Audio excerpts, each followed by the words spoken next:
This is Nick Douglas for Adventures of a Sailor Girl, catching up with Rupert. A win on IRC today in the SOLAS Big Boat Race. The first time for the boat, and she kicked butt. How are you feeling? Over the moon, Nick. Yeah. I bet. It was a great race. I mean, we hung on to the coattails or the backs of those 100-footers all afternoon. Yeah. So, even though you were OCS, it was awesome. Well, yeah, we had to go back, but luckily we weren't the only one. Yeah, no, there were two others. So that, in a way, that was a great result because it put the 100-footers a couple hundred metres ahead of us, so we had clear air and we could sail a proper tactical race, not just keeping out of their bad air. Yeah, fantastic. So, yeah. Now, Chinese Whisper, she's a new kid on the block. You want to tell me a bit about her?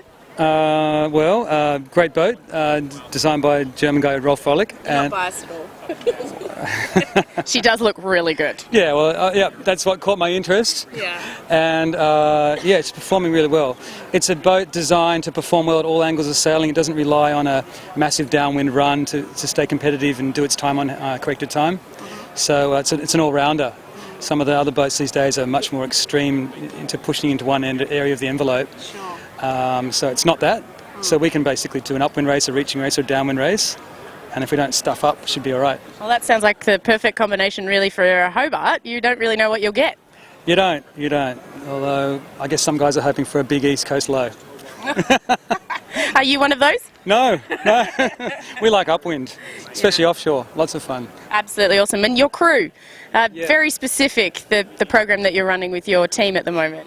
Very specific, yeah. In terms of making sure you've got a squad behind you, and it sounds really interesting. Yeah, well, I've learnt that through work, but having been a sailor for a long time, you get to know a lot of great guys, and I guess they like the boat enough to come on board, and they can put up with me. So how many do you have in the squad that aren't actually going to Hobart with you? Oh, well, we've got a sailing list of about 22, and we're racing to Hobart with 17. Okay.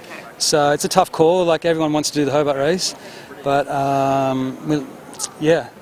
it's only one race of many next year. Yeah. And you want the best outcome for the boat, especially given it's basically its maiden race, essentially. Well, once you do a long offshore race, it's a different paradigm. You need guys that have done it before. They know what it's like to be tired. They know what it's like to sail when it's dark and rough. And so we specifically look at that.